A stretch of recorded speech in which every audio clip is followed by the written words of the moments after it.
Social science classes में आपका स्वागत है। इस वीडियो में हम बात करेंगे सो 10th क्लास के इकोनॉमिक्स का चैप्टर थर्ड के विषय में। चैप्टर का शीर्षक है मुद्रा और शाख, जिसको मनी एंड क्रेडिट के नाम से जाना जाता है। इस चैप्टर में करेंसी और क्रेडिट अर्थात मनी और शाख के बारे में या मनी और क्रेडिट के बारे में विस्तार से जानने का प्रयास करेंगे। यह चैप्टर मुद्रा और शाख के विषय में है। मुद्रा का मतलब होता है एक ऐसा माध्यम, एक ऐसा जरिया जिसके माध्यम से हम विनिमय करते हैं, अर्थात वस्तुओं का या सेवाओं का क्रय विक्रय करते हैं या उसकी खरीद फरोख्त करते हैं। तो मुद्रा का अर्थ है विनिमय का एक माध्यम। मुद्रा हमारे रोजाना के जीवन से जुड़ी हुई है और हमारे जीवन का एक बहुत बड़ा हिस्सा है। हम अपने चारों ओर मुद्रा का प्रभाव, मुद्रा का असर देखते हैं, क्योंकि मुद्रा से ही हमारे सभी कार्य सिद्ध होते हैं, चाहे वो खान पान से जुड़े हुए हों या हमारे कपड़ों से जुड़ी हुई हमारी मांगें हों या फिर कोई अन्य सेवाएं, सभी मुद्रा से जुड़ी हुई हैं। बहुत से लेन देन में आप देखेंगे कि मुद्रा के जरिए वस्तुएं खरीदी और बेची जा रही हैं, और कुछ लेन देन में मुद्रा के बदले सेवाएं भी प्रदान की जाती हैं, चाहे वो ट्रांसपोर्टेशन की सेवा हो, चाहे वो बीमा की सेवा हो, चाहे वो एक डॉक्टर के द्वारा किसी मरीज का इलाज करना हो, या फिर एक लॉयर के द्वारा, एक वकील के द्वारा अपने किसी वकील का मुकदमा लड़ना हो। तो ये सारी चीज़ें या सारी गतिविधियाँ मुद्रा पर ही निर्भर हैं और मुद्रा के लेन देन पर ही टिकी हुई हैं। तो इस चैप्टर के बारे में हम गंभीरता के साथ बहुत ही विस्तार से चर्चा करते हैं। आइए चर्चा को शुरू करें। पहला इसमें एक प्रश्न आता है, वस्तु विनिमय प्रणाली। अब जो विनिमय है, क्योंकि ये चैप्टर आपका जुड़ा हुआ है मुद्रा और शाख से। मुद्रा का मतलब है कि जो करेंसी है, अब वो करेंसी के कई रूप होते हैं। करेंसी कॉइन के रूप में भी, सिक्के के रूप में भी होती है, करेंसी कागजी नोट के रूप में भी होती है,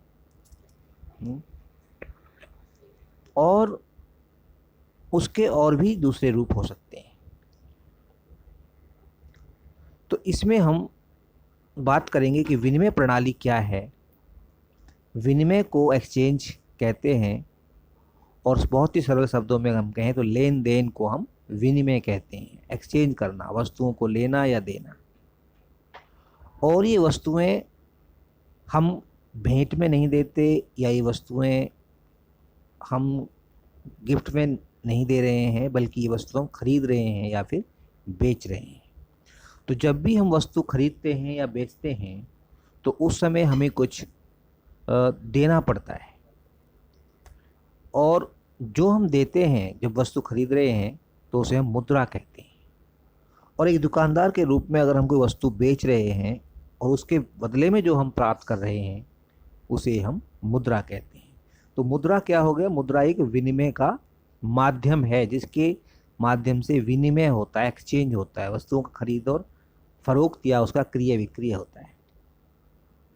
तो जो विनिमय है यह मुख्यतः दो प्रकार का होता है, और प्राचीन काल में तो, मध्यकाल में भी, प्राचीन काल में भी अधिकांश जो विनिमय था वो वस्तु विनिमय था। वस्तु विनिमय का मतलब है कि बस वस्तु के बदले वस्तु, क्योंकि मुद्रा ना तो खरीदते समय दी जाती थी, ना बेचते समय ली जाती थी, बल्कि लोगों के पास या किसानों के पास अगर हम कहें तो किसानों के पास अपनी अनाज होता था, और उस अनाज के बदले में वो कारीगरों से या फिर दूसरे लोगों से कुछ वस्तुएं, या जो हस्तशिल्पकार थे उनसे कुछ वस्तुएं प्राप्त करते थे उसके बदले अनाज दे करके।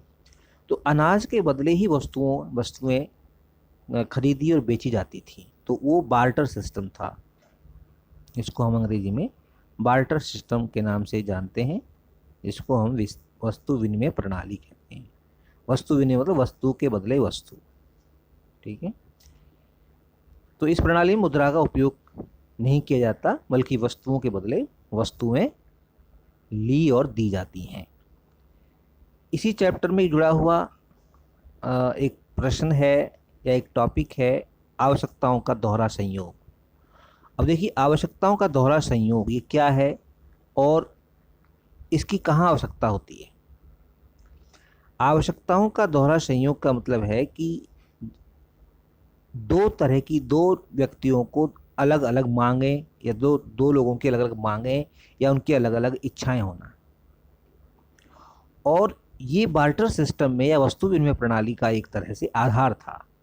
वस्तु विनिमय प्रणाली इसी दोहरा संयोग या दोहरे संयोग पर टिकी हुई थी कि एक व्यक्ति को अगर अनाज चाहिए और दूसरे व्यक्ति को अगर कोई दूसरी वस्तु जो किसी कारीगर ने बनाई है, हाथ से बनाई है, वो आपका पॉट भी हो सकता है, जूता भी हो सकता है, या फिर लोहे का बना हुआ कोई और आइटम हो सकता है, उसकी अगर उसे ज़रूरत है तो किसान ऐसे आदमी को ढूंढता था जिसको अनाज की ज़रूरत है, और वो जो हाथ का काम करने वाला दस्तकार था वो ऐसे व्यक्ति को ढूंढता था जिसे लोहे के सामान की ज़रूरत है। तो फिर वो अपनी वस्तुएं एक दूसरे से एक्सचेंज करते थे, एक दूसरे से वस्तुओं को का आदान प्रदान करते थे। तो आवश्यकताओं का दोहरा संयोग यह कुछ भी नहीं है, बल्कि विनिमय में दोनों पक्ष एक दूसरे से चीज़ें खरीदने और बेचने पर सहमति रखते हों। ठीक है। वस्तु विनिमय प्रणाली में आवश्यकताओं का दोहरा संयोग होना आवश्यक है। ये वस्तु विनिमय प्रणाली जो थी उसकी एक तरह से ये रीढ़ की हड्डी थी, या एक तरह से आधार था, और इसी पर यह व्यवस्था टिकी हुई थी। यानी कि जो व्यक्ति खरीद रहा है और जो बेच रहा है, दोनों की अपनी अलग अलग इच्छाएं होनी चाहिए वस्तुओं को खरीदने और बेचने की, तभी वो वस्तु खरीद सकता था या बेच सकता था। अगला इसमें एक टर्म आता है विनिमय का माध्यम। विनिमय का माध्यम ये क्या होता है, तो बहुत ही सरल है। ये है विनिमय का माध्यम का मतलब मुद्रा।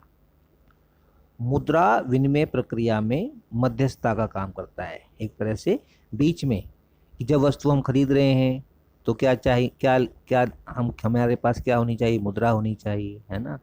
और जब वस्तु हम बेच रहे हैं तो हम क्या प्राप्त करेंगे, मुद्रा। तो मुद्रा बहुत इंपॉर्टेंट, मुद्रा तो मनी होता है, और ये मनी सिक्के के रूप में हो सकती है, या कागजी नोट के रूप में हो सकती है, या फिर चेक के रूप में भी हो सकती है। आजकल तो ये जो मुद्रा है या जो मनी है ऑनलाइन ट्रांजैक्शन के रूप में भी अवेलेबल है। हम पेटीएम के माध्यम से या फ़ोन पे के माध्यम से, गूगल पे के माध्यम से भी पेमेंट कर सकते हैं और वस्तु प्राप्त कर सकते हैं। तो मुद्रा विनिमय प्रक्रिया में मध्यस्थता का काम करती है, और इसे विनिमय का माध्यम कहा जाता है। किसी देश की सरकार इसे प्राधिकृत करती है। तो अगर कोई भी मुद्रा, कोई भी करेंसी नोट तब तक वैलिड नहीं है जब तक कि सरकार ने उसको एक तरह से स्वीकृति ना दिया हो। ऐसा नहीं कोई भी कागज़ का नोट चल जाएगा, ऐसा कुछ नहीं है। वही कागज़ का नोट या सिक्का चलेगा जिसको सरकार ने प्राधिकृत किया है, जिसको सरकार ने ऑथराइज किया है। बहुत सारे नकली नोट होते हैं, तो नकली नोट पकड़े जाते हैं क्योंकि उनके पीछे सरकार का एक प्राधिकरण नहीं होता या सरकार की सहमति नहीं होती। और ये जो नोट हैं सरकार की ओर से, अगर हम भारत की बात करते हैं तो भारत में रिजर्व बैंक इन करेंसी नोट्स को जारी करता है, जिस पर गवर्नर के सिग्नेचर होते हैं। आरबीआई का जो गवर्नर होता है उस पर हस्ताक्षर करता है प्रत्येक नोट के ऊपर। अब हम बात करेंगे कि मुद्रा का प्रयोग, मुद्रा का जो प्रयोग है वो किस रूप में होता है और कैसे कैसे होता है। तो मुद्रा का प्रयोग मुख्य तौर से दो रूप में होता है। वैसे तो वस्तुएं खरीदते समय मुद्रा का प्रयोग होता है और वस्तुएं बेचते समय भी मुद्रा का प्रयोग होता है। मुद्रा का प्रयोग ने एक प्रकार की चीज़ें खरीदने और बेचने में किया जाता है। जो मुद्रा है इसका जो हम इस्तेमाल करेंगे वो वस्तुओं के खरीदने और बेचने में करते हैं, नंबर एक। नंबर दो, मुद्रा का प्रयोग विभिन्न प्रकार की सेवाएं प्राप्त करने में भी किया जाता है ना। वस्तु तो हम प्राप्त कर सकते हैं, खरीद सकते हैं, लेकिन सेवाएं भी बेच सकते हैं और सेवाएं भी हम खरीद सकते हैं, सर्विसेज। अगर हमें बाल कटवाने हैं, है ना, तो भी ये सेवा है एक तरह से। और यदि हमें रेस्टोरेंट में खाना खाना है वो भी एक सेवा है, तो वहाँ भी हम मुद्रा हमें देनी पड़ेगी, तभी हमें रेस्टोरेंट में खाना मिल सकता है। या हमें बीमा कराना है, या फिर कोई दूसरा, हमें कहीं ऑटो में बैठ के जाना है, कहीं दूसरी जगह ट्रैवल करना है, मेट्रो से जाना है, तो ये सारी सेवाओं में आता है। सेवाएं भी मुद्रा से ही की जाती हैं। या फिर कोई जैसे वकील है ना, वकील से परामर्श लेना है, डॉक्टर से सलाह लेनी है, तो ये सारी सेवाएं मुद्रा के माध्यम से ही ली और दी जा सकती हैं। तो मुद्रा का प्रयोग हो गया वस्तुएं खरीदने और बेचने के लिए, दूसरा सेवाएं प्राप्त करने के लिए या सेवाएं प्रदान करने के लिए, तीसरा मुद्रा की सहायता से कोई भी अपनी चीज़ें बेच भी सकता है और हमने एक दूसरे से चीज़ें खरीद भी सकता है। यानी कि कोई व्यक्ति मुद्रा से अपनी चीज़ों को बेच भी सकता है और दूसरे से चीज़ें खरीद भी सकता है। तो खरीदारी का एक माध्यम है मुद्रा, और बेचने का भी एक माध्यम है मुद्रा। इसी प्रकार में मुद्रा से सेवाओं का लेन देन कर सकता है। मुद्रा में भुगतान करने में बड़ी आसानी रहती है, क्योंकि कैश होता है। मुद्रा का मतलब कैश दे रहे हो आप, कैश लेन देन हो रहा है, तो कैश लेन देन में बहुत ही आसानी होती है। हमें एक नोट या सिक्के देने होते हैं और हम कोई वस्तु खरीद सकते हैं। लेकिन जैसे कि अगर चेक से हम पेमेंट कर रहे हैं तो उसमें थोड़ी सी दिक्कत हो सकती है। कई बार जो व्यापारी है वो हो सकता है कि हमारे उस चेक पर विश्वास ना करे, हमसे चेक ना ले। तो इसलिए जो मुद्रा में जो भुगतान है उसको प्राथमिकता दी जाती है। लोग बैंकों में अतिरिक्त नगद अपने नाम से खाता खोलकर जमा कर देते हैं, और खातों में जमा धन की मांग, जो जमा धन हमारा डिपॉजिटेड मनी है खातों के अंदर, उसे मांग के जरिए निकाल सकते हैं। एक डिमांड फॉर्म भरना पड़ता है कि भाई हमें इतने रुपए की ज़रूरत है, हमें रुपए दिए जाएं। तो जो हमारा धन बैंक में जमा, हमारे खाते में जमा है, तो हमें इसे फॉर्म भर करके, एक स्लिप भर के या चेक के माध्यम से निकाल भी सकते हैं, जिसे हम मांग जमा कहते हैं। चेक एक ऐसा कागज है, प्रश्न आता है कि भाई चेक क्या है।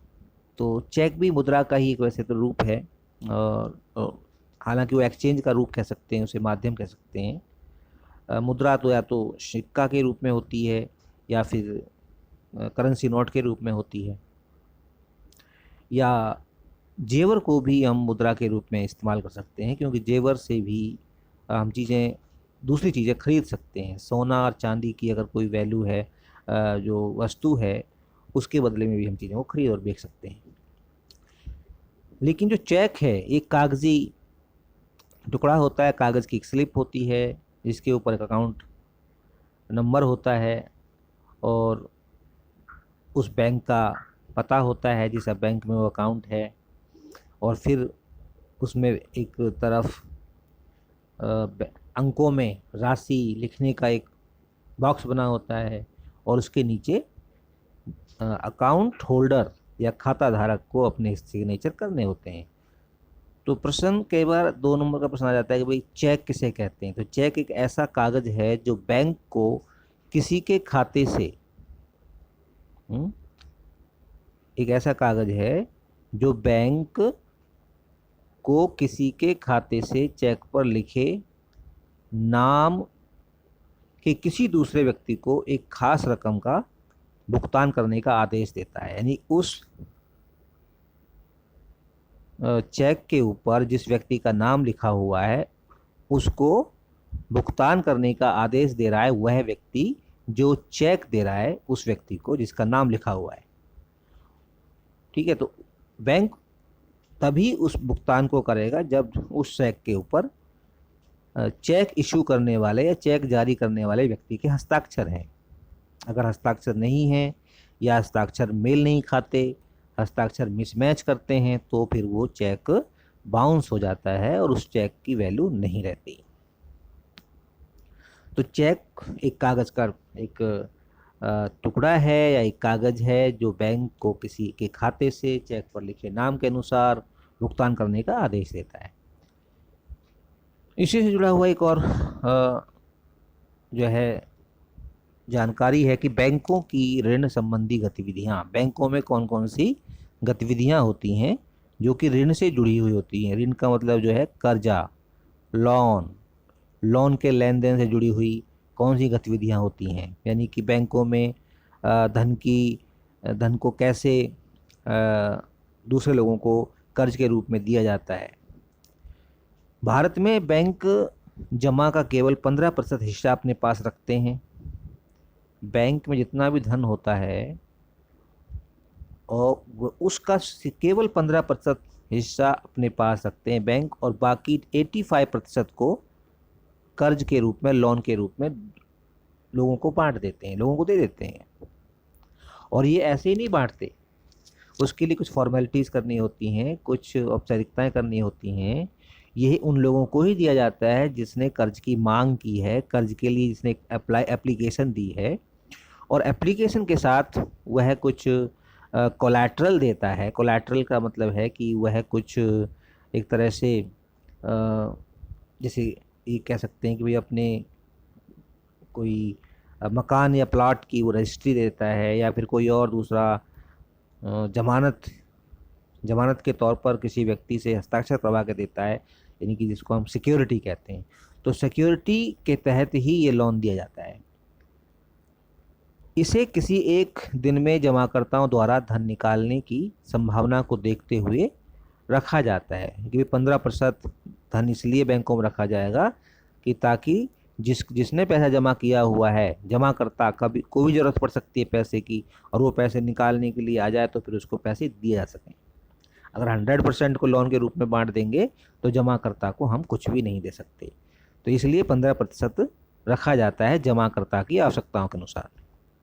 बैंक जमा राशि के एक बड़े भाग को ऋण देने के लिए इस्तेमाल करते हैं, और ब्याज के बीच का अंतर बैंकों की आय का प्रमुख स्रोत है। जो ये ब्याज है, ब्याज के बीचों का अंतर का मतलब है कि ब्याज दो तरह का होता है। एक तो ब्याज बैंक ब्याज देता है और बैंक ब्याज लेता है। देता किसको है? देता जमाकर्ता को है, यानी कि जिसका बैंक में खाता है उसको जमाकर्ता इसको हम कहते हैं। जैसे मैं अब बैंक में अपना अकाउंट खोलता हूँ तो मुझे, और मैं बैंक में मेरी कोई राशि या कोई धन रहेगा तो उस पर मुझे ब्याज मिलेगा। अब ये ब्याज की जो दर है देने की अलग है और लेने की अलग है। और यदि मैं बैंक से लोन लेता हूँ या कर्ज जिसको हम कह सकते हैं वो लेता हूँ तो फिर उसकी दर अलग होगी। तो इसके जो बीच का जो अंतर है, यानी कि बैंक जमाकर्ता को दे रहा है मान लीजिए 4%, और ऋण प्राप्त करने वाला व्यक्ति है या लोन लेने वाला व्यक्ति है उससे ले रहा है 8%। तो इसके बीच का जो अंतर कितना आ गया? 4% आ गया। तो यहाँ 4% क्या हो रही? बैंक की इनकम हो रही है, बैंक की आमदनी। तो ये बैंक की आमदनी का जरिया है, बैंक की आमदनी का स्रोत है कि जो ब्याज वो लेता है और जो देता है उसके बीच का अंतर। इसी तरह से ये गतिविधियां बैंकों में की जाती हैं, यानी कि पैसा जमा होता, धन जमा होता है, धन को लोन के रूप में दिया जाता है, और धन निकासी कैश और चेक द्वारा, कैश भी होती है और चेक के माध्यम से भी होती है, स्लिप के माध्यम से भी होती है। इसी तरह से ऋण की शर्तें क्या होती हैं भाई, ऋण किसको मिल सकता है, ऋण कैसे मिलता है, लोन, ऐसे ऐसे नहीं कि कोई व्यक्ति जाके बैंक में खड़ा हो जाए कहने लगे मुझे लोन लोन दे दो अभी, तो ऐसे लोन नहीं मिलता। तो लोन की कुछ शर्तें होती हैं, ऋण जिन्हें हम ऋण की शर्तें कहते हैं, टर्म्स ऑफ लोन। ठीक है, ये टर्म्स क्या हैं? नंबर एक, ब्याज की दर तय होती है पहले तो ना। बैंक ये कहता है कि भाई हम आपको ऋण 8% के दर पर देंगे या फिर 9% के दर पर देंगे। वो बैंक तय करता है कि आप किस दर से आपको वो कर्ज दे रहा है। तो बैंक एक तो ब्याज की दर तय कर देता है, नंबर एक। नंबर दो, समर्थक ऋणाधार चाहिए। समर्थक ऋणाधार को हम अंग्रेजी में कोलाटरल कहते हैं, यानी कि या तो आपको गारंटर चाहिए, कोई जमानती हो व्यक्ति आपका, और जमानती भी खासतौर से ऐसा व्यक्ति हो जिसका खाता उसी बैंक में है जहां से आप लोन ले रहे हैं, या फिर आपके पास गाड़ी के कागज़ भी हो सकते हैं, या फिर आपकी प्रॉपर्टी के पेपर्स हो सकते हैं जिन्हें बैंक अपने पास ऋणाधार के रूप में रखता है, कोलाटरल के रूप में रखता है। दूसरा, तीसरी जो चीज़ें होती हैं वो होती हैं आवश्यक कागजात। ठीक है, इम्पोर्टेंट या इम्पोर्टेंट डॉक्यूमेंट्स चाहिए। डॉक्यूमेंट्स में आपके एड्रेस हो सकता है, एड्रेस का प्रूफ हो सकता है, आपकी आइडेंटिटी का प्रूफ हो सकता है। ठीक है, तो इस तरह से कुछ आवश्यक कागजात की ज़रूरत होती है। और चौथा चाहिए भुगतान के तरीके। ये भी शर्तें होती हैं कि भाई भुगतान कैसे होगा, जो लोन आप लोगे उसे वापस कैसे दोगे, तो वो भी पहले ही तय कर दिया जाता है। अब इसकी इंस्टॉलमेंट बनती हैं, वो जो इंस्टॉलमेंट मोस्टली मंथली होती हैं, कि आपको ये पैसा जो आप ले रहे हो कर्ज के रूप में, इसे आपको महीने के हिसाब से आपको ये वापस करना है। तो इसे कहते हैं भुगतान के तरीके। तो चार चीज़ें मुख्य तौर से ऋण की शर्तों में आती हैं। पहली ब्याज की दर, दूसरी समर्थक ऋणाधार, तीसरा आवश्यक कागजात जिसमें रिहायशी या आपका एड्रेस प्रूफ या आइडेंटिटी प्रूफ के कागज़ हो सकते हैं, और चौथा है भुगतान के तरीके कि आपने जो कर्ज ले रहे हो इसे वापस कैसे करोगे। विभिन्न ऋण व्यवस्थाओं में ऋण की शर्तें अलग अलग हो सकती हैं, और ऐसा नहीं है कि हर जगह शर्तें लगभग समान हों। शर्तें ये बैंकों के मुताबिक अलग अलग बैंक अपने हिसाब से कुछ शर्तें कम या ज़्यादा भी कर सकती हैं। अब एक इसमें इम्पोर्टेंट और जानकारी है इस मुद्रा और साख के चैप्टर में, कि भाई ये साख में औपचारिक क्षेत्र क्या होता है। ठीक है, साख या जो क्रेडिट है ये हमें इसके दो स्रोत माने जाते हैं मुख्य तौर से। एक तो होता है औपचारिक जिसको हम फॉर्मल कहते हैं, और एक होता है अनौपचारिक, ठीक है, जिसको अनफॉर्मल कहते हैं। फॉर्मल का मतलब होता है कि भाई, औपचारिक का मतलब है कि यह किसी नियम से बंधी हुई होती है, इसके लिए कुछ नियम होते हैं, कुछ शर्तें होती हैं, और इसके जो स्रोत है फॉर्मल साख का वो बैंक है। ठीक है, बैंक बड़ा स्रोत होता है। और दूसरा जो अनफॉर्मल है इसकी कोई शर्तें नहीं होती हैं। शर्तें होती है तो उनकी कहीं लिखत पढ़त नहीं होती, और वो खास तौर से ओरल होता है, जबानी होता है। और इसके जो स्रोत हैं इस अनफॉर्मल क्रेडिट के, वो हैं रिश्तेदार, या फिर आपका कोई मित्र, दोस्त, फ्रेंड भी हो सकता है, या फिर कोई जमींदार भी हो सकता है, या फिर कोई व्यापारी भी हो सकता है जिससे आप ये पैसे लोगे उधार के तौर पे, या फिर दूसरे और तरह के जो लोग होते हैं जो ब्याज लेने देने का काम करते हैं। ठीक है, तो इस तरह औपचारिक और अनौपचारिक स्रोत के रूप में हम इसे देखते हैं। भारत में औपचारिक क्षेत्रक में साख क्या है? बैंक और सहकारी समितियों से जो कर्ज लिए जाते हैं वो औपचारिक क्षेत्रण ऋण कहलाते हैं। बैंक और सहकारी समितियां, ये जो हैं दो बड़ी संस्थाएं हैं, ये ऋण के औपचारिक या साख के औपचारिक क्षेत्रक हैं या स्रोत हैं। इसी तरह से अगला जो इसमें प्रश्न है वह है भारतीय रिजर्व बैंक के कार्य। भारतीय रिजर्व बैंक के कार्य बाद में करेंगे, पहले करेंगे अनौपचारिक क्षेत्रक में साख। अनौपचारिक क्षेत्रक में साख क्या है और इसे हम किस तरह से समझते हैं? इसको हम निम्नलिखित प्रकार से समझ सकते हैं।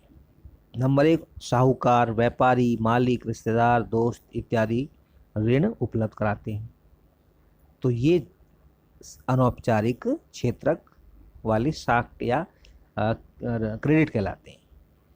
ठीक है, इसमें हम बैंक से कोई लोन नहीं ले रहे, किससे ले रहे हैं? साहूकार से, व्यापारी से, या फिर अपने रिश्तेदार से, या फिर मालिक से, दोस्त इत्यादि से। दूसरा है ऋणदाताओं की गतिविधियों की देखभाल या देखरेख करने वाली कोई संस्था नहीं होती इसमें। औपचारिक में तो बैंक है, वो देख रही है, आपकी गतिविधियों को देखेगी, लेकिन इसमें कोई बैंक संस्था नहीं है। इसके साथ ही तीसरी जो इसकी मुख्य विशेषता है कि ऋणदाता ऐच्छिक दरों पर ऋण देते हैं। जो ऋण देने वाला व्यक्ति है ना, वो अपनी इच्छा से दर तय करता है। मैं तो भी 10% के हिसाब से लूंगा ब्याज, या मैं तो 5% के हिसाब से ब्याज लूंगा, तो वो उसकी इच्छा होती है। लेकिन बैंक में ऐसा नहीं होता। बैंक की जो इच्छा दर है वो कंट्रोल होती है, नियंत्रित होती हैं, और वो सरकार के नियंत्रण में होती हैं। बैंक उससे ज़्यादा या कम दर नहीं ले सकता, रेट ऑफ इंटरेस्ट नहीं ले सकता। तो यहाँ जो ऋणदाता अपनी इच्छा से बैंक के मुताबिक नहीं, बल्कि अपनी इच्छा से वह तय करता है कि मैं किस दर पर ब्याज लूँगा। इस तरह से नाजायज़ तरीक़ों से अपना ऋण वापस भी लेते हैं ये लोग।